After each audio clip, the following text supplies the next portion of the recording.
ঝড়-ঝঞ্ঝা, আঘাত, অভাব অনটনের জীবনে যখন এই সন্তানটি এলো, মানুষটি যেন আকাশের চাঁদ হাতে পেলেন।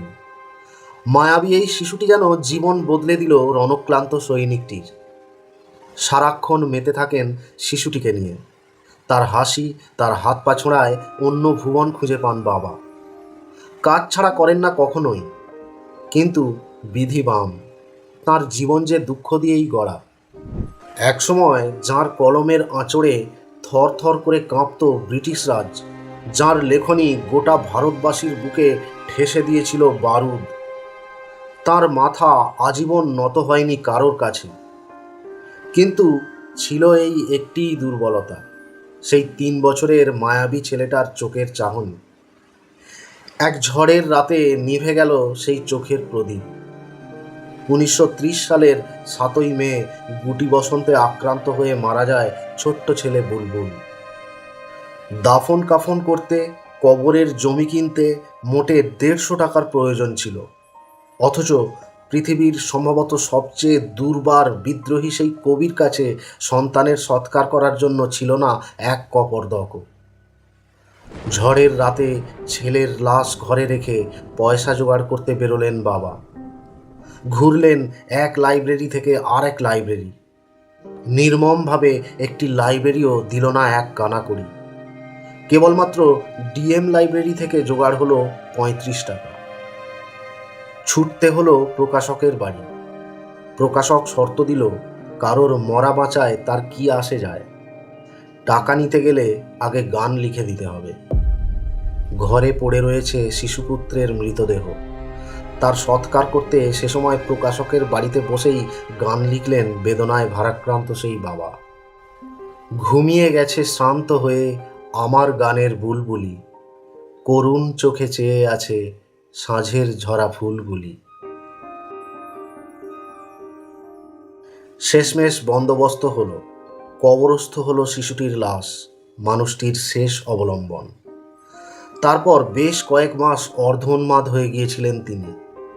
জীবনের শেষ দিনটিতেও মানসিকভাবে অক্ষম থাকা সেই মানুষটি ছিলেন বিদ্রোহী কবি কাজী নজরুল ইসলাম, আর তাঁর মৃত ছেলেটি ছিল কাজী অরিন্দম খালেদ বুলবুল। কাজী নজরুল ইসলাম, যিনি বাংলাদেশের জাতীয় কবি হিসাবে সম্মানিত, তিনি ছিলেন একজন visionary poet, writer, philosopher and a Patriot. 1899 সালের 25শে মে তৎকালীন ভারতবর্ষের বেঙ্গল প্রেসিডেন্সির চুরুলিয়া গ্রামে জন্মগ্রহণ করেন কাজী নজরুল। তাঁর পিতা কাজী ফকির আহমেদ ছিলেন একজন ইমাম এবং মা জাহেদা খাতুন ছিলেন একজন গৃহিণী। নজরুল মাত্র 8 বছর বয়সে কবিতা লেখা শুরু করেন এবং সেই সাথে ইসলামী শিক্ষা লাভ করেন। তারপর তিনি দরিরামপুর স্কুল এবং সিয়ারসোল রাজ কলেজে পড়াশোনা করেন। নজরুলের সাহিত্যযাত্রা শুরু হয়েছিল পত্রিকায় লেখালেখির মাধ্যমে। ব্রিটিশাধীন ভারতে তার প্রথম লেখা অগ্নিবীণা সে সময় জন্ম দেয় নতুন এক বিপ্লবের। উত্তাল হয়ে ওঠে আসমুদ্র হিমাচল। ফলে তাকে গ্রেপ্তার করা হয় এবং যেতে হয় একাধিকবার কারাবাসে। তাঁর সাড়া জাগানো কাব্যগুচ্ছের মধ্যে ফণিমনসা, অগ্নিবীণা, সঞ্চিতা, চক্রবাক উল্লেখযোগ্য। তিনি প্রথম বাংলা সাহিত্যে মুক্ত পদ্য কবিতার প্রচলন শুরু করেন। তিনি লিখেছেন প্রায় 3000-এরও বেশি কবিতা, 400-টিরও বেশি গান এবং রচনা করেছেন অসংখ্য প্রবন্ধ। এছাড়াও তিনি সে সময় একটি দৈনিক পত্রিকাও প্রতিষ্ঠা করেছিলেন, লাঙল।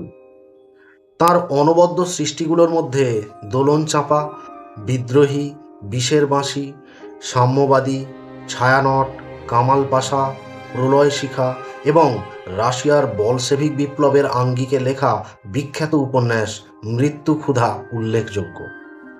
1945 সালে কলকাতা বিশ্ববিদ্যালয় তাঁকে ডি.লিট সম্মাননা প্রদান করে। এরপর 1960 সালে তাঁকে পদ্মভূষণ সম্মানে ভূষিত করা হয়। 1976 সালের 29শে আগস্ট বাংলাদেশের ঢাকা শহরে তাঁর জীবনাবসান ঘটে। কাজী নজরুল ইসলামকে সে সময় রবীন্দ্রনাথ ঠাকুর তুলনা করেছিলেন ব্রিটিশ কবি পার্সি বিসি শেলির সাথে। শেলির লেখা বিখ্যাত কবিতা প্রমেথিয়াস আনবাউন্ডের সাথে নজরুলের দ্রোহের কবিতাগুলিকে তুলনা করেছিলেন সে সময়কার বিশিষ্ট সব সাহিত্য সমালোচকরা। কিন্তু তাঁর লেখা বিদ্রোহী বিশ্ব সাহিত্যে সর্বকালের শ্রেষ্ঠ রেভলিউশনারির মধ্যে অন্যতম সৃষ্টি এবং আনপ্যারালাল বলে বিবেচনা করা হয়।